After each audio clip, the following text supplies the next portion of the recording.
இன்றைக்கு நீங்கள் ஆராதனை என்றால் என்னென்று பார்த்தீங்கன்னா, ஒவ்வொரு கிறிஸ்தவர்களும் ஒவ்வொரு விதமாய் ஆராதனை என்றால் இப்படித்தான் என்று வடிவமைக்கிறார்கள். ஆனால் உண்மையிலேயே இந்த ஆராதனை என்று சொன்னால் என்ன?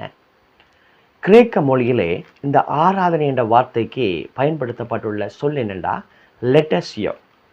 இந்த லெட்டசியோ என்ற வார்த்தையுடைய பொருள் என்னென்றா, 2000 ஆண்டுகளுக்கு முன்பதாக இயேசு வாழ்ந்த நாட்களில் எஜமான் அடிமைகள் என்ற ஒரு உறவு நிலை இருந்தது.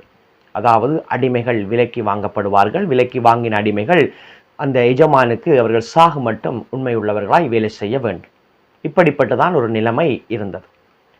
இங்கே பார்த்தீங்கன்னா, இந்த எஜமானை இந்த அடிமையானவர் எந்த இடத்திலே கண்டாலும் அங்கே தாழ விழுந்து அவருடைய பாதத்தை முத்தமிட வேண்டும்.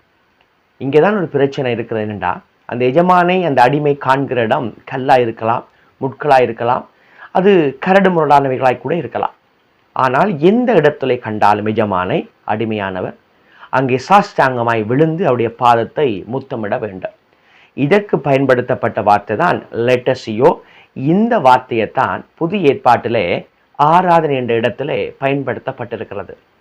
அப்போ உண்மையிலே ஆராதனை என்றால் என்னென்றா, நம்முடைய எஜமானாகிய தேவனுக்கு முன்பாய் நம்மை முழுவதுமாய் தாழ்த்துவதுதான் மெய்யான ஆராதனை.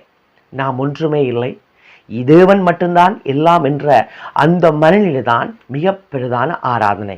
இது தனியாக ஒரு ஆராதனை என்று குறிப்பிடப்படுகிற பொழுது ஞாயிறு ஆராதனை மட்டுமல்ல, வாழ்க்கை முழுவதும் என் தேவன்தான் எல்லாம், நான் ஒன்றுமே இல்லை என்கிறதான மனநிலை தான் ஆராதனை.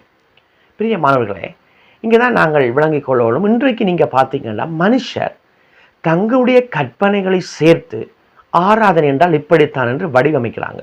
இப்போ நீங்கள் பார்த்தீங்களா, சில இடத்துல மிக அதிகமாய் மியூசிக்கை போட்டு மிக அதிகமாக இன்ஸ்ட்ருமெண்ட்ஸ் பயன்படுத்தினால்தான் ஆராதனை என்று யோசிக்கிறார்கள். சில பேர் மிக அதிகமாய் லைட்டுகள் புகைகளை போட்டு மிகுந்த சத்தமிட்டு கூச்சலிட்டால் தான் ஆராதனை என்று இருக்கிறார்கள். மிக வேதனையான விடயம், இன்றைக்கு விசில் கூட அடிக்கிறாங்க இன்றைக்கு தியேட்டர்களில் நடக்கிறது தான் ஆராதனைகளில். இது மிக மிக மோசமான காரியம். அப்போ ஆராதனை என்றால் நாம் ஒன்றுமே இல்லை என்று நம்மை முழுவதுமாய், வாழ்க்கை முழுவதும் சரி, இல்லாவிட்டால் ஆராதனையான விசேஷமான நேரங்களிலும் சரி நம்மை தாழ்த்துவது தான் ஆராதனை.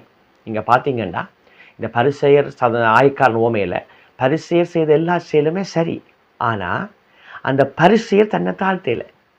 ஆனால் இந்த ஆயக்காரன் எதுவுமே நல்லது செய்யலை. ஆண்டவரே நான் பாவி, என்ன மன்னியும் என்று தன்னை தாழ்த்தினார்.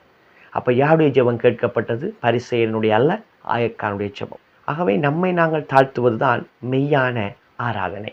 பிரியமானவர்களே, மிக 6:8 கூட சொல்லுகிறார், நீங்கள் நன்மை செய்து நியாயம் செய்து தேவனுக்கு முன்பாய் மனத்தாழ்மையாய் நடப்பதை விட வேறு எண்ணத்தை நான் உங்களிடத்தில் எதிர்பார்க்கிறேன். அப்போ இயேசு அந்த இடத்துலையும் காண்பிக்கிறார், ஆராதனை என்றால் தேவனுக்கு முன்பாய் மனத்தாழ்மையாய் நம்மை நாமே ஜீவ பலியாய் ஒப்புக் கொடுப்பது, இதுதான் ஆராதனை. ஆகவே நீங்கள் பார்த்தீங்கன்னா, மத்தேயு 15 அங்கே 9ஆம் வசனத்தில் இயேசு சொல்லியிருக்கிறார், மனுஷருடைய கற்பனைகளை உபதேசங்களாய் போதித்து வீடாய் எனக்கு ஆராதனை செய்கிறார்கள் என்று எசாயா தீர்க்கதரிசி சொல்லியிருக்கிறான் என்று இயேசு சொல்கிறார்.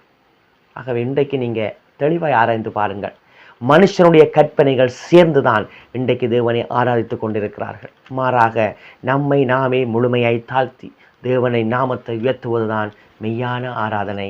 கர்த்தர் தாமே உங்களை நிறைவாய் ஆசீர்வதிப்பாராக. ஆமென்.